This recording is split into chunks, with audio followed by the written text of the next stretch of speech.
Thank you for inviting me to speak tonight. My story began in law school, where I met and married the man of my dreams. We graduated, passed the bar exam, and started our legal careers. Soon we bought our first home and had our first child. Over the next 10 years, we had a second, third, and fourth child. We moved from Roseville to El Dorado Hills, where we built our dream home. Over this 10 years, though, life had slipped far from the dream. The grooming that occurs in domestic violence started at the very beginning. If only I could have seen it at the time.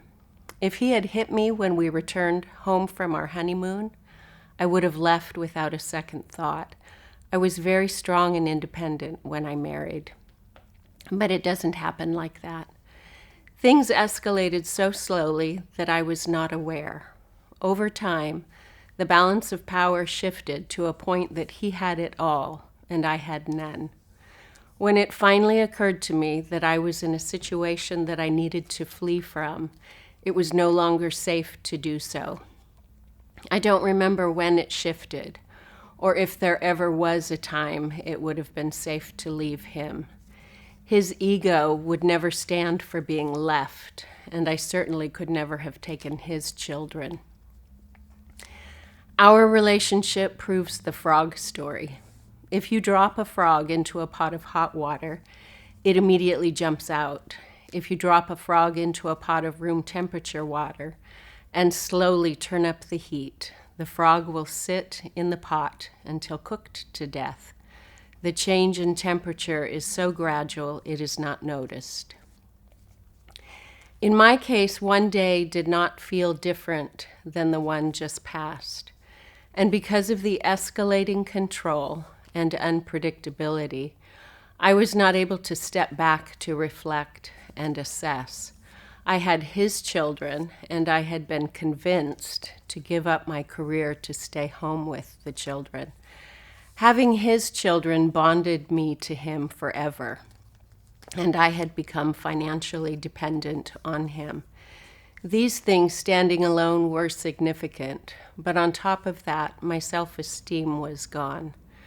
Remember, I said the grooming started at the beginning. He was chopping away at my self-esteem from day one. The smaller I became, the bigger he got. He was jealous of my relationships with family and friends, so he very quickly started to not only isolate, but alienate them from me. His voice became the only voice I heard. He attacked my sense of self and made me question and then disregard my own thoughts and gut feelings. His ego was insatiable. Nothing was enough, whether power, money, women, drugs, alcohol, gambling, violence, everything had to continue to escalate in order to keep his interest. Life became terrifying. At some point, the grooming and controlling behavior escalated to physical abuse. I don't even remember the first time he hit me because he had already been controlling me emotionally, psychologically, and physically for so long. He controlled the family with fear, even in his absence. The physical abuse was horrific. It started with being restrained and escalated to being dragged, kicked, strangled, burned, stabbed, punched, furniture broken over my back, being tased, attacked with a sword, pistol whipped, a gun stuck in my mouth and held to my head. I had broken bones, chipped teeth, boxed ears, nerve damage, dislocated joints, stab wounds, and bruising over 80% of my body. The violence and control escalated to such a crazy level, no longer did the commonly used phrase, cycle of violence, apply. There was no cycle anymore. This had become my everyday life. Every waking moment, every second, I lived in fear.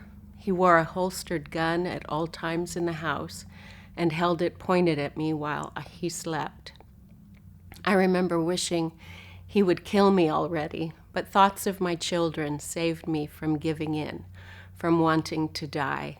If I died, there would be no buffer for them. So I did and said whatever I had to in order to stay alive. So his focus would stay on me and not the children. This was the only power I had.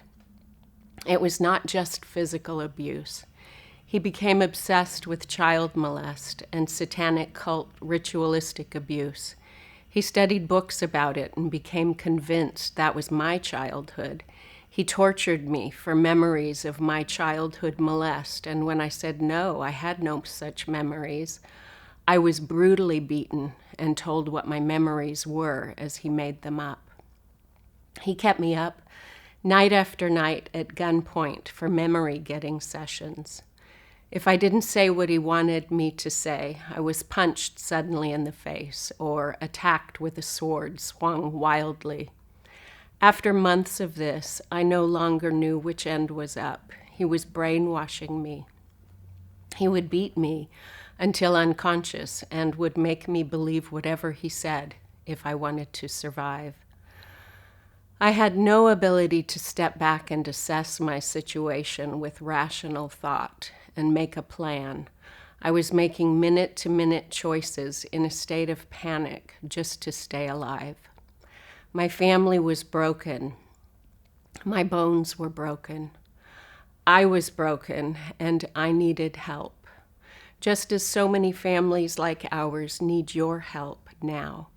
Domestic violence is a life or death situation. So if an abuse victim has a chance to seek help, and it may only be one chance, there needs to be a place to go that is staffed with people who know what they are experiencing and know how to help. They need to know how dangerous the situation is and be able to respond quickly with resources at the ready. Stand Up Placer is that place, and they need your support. You can make a difference. In my story, law enforcement took my husband out of the home, thus removing the danger.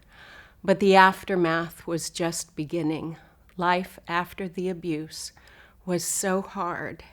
As a survivor, I am the first to say that hard work to recover is essential in rebuilding one's strength. But if it's too hard, it becomes overwhelming and defeating. It often results in the victim returning to the abuser, because at least there the children were being fed and sheltered. The last place a victim should have to go for support is back to the abuser.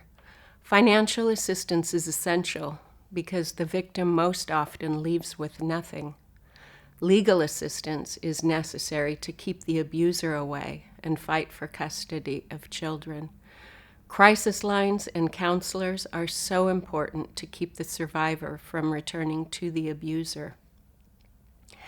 I'm sure it is confusing to think a victim would return to the abuser, but when you have been controlled by another and broken down so that your thoughts are not your own, and brainwashed to think that was all you deserved, it is very difficult to stay strong and trust your inner self.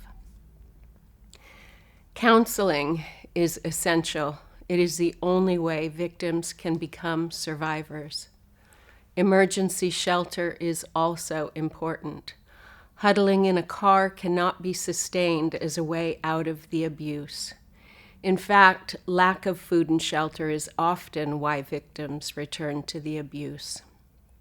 You can help abuse victims make a successful transition back to independence by supporting Stand Up Placer. Thank you for making a difference.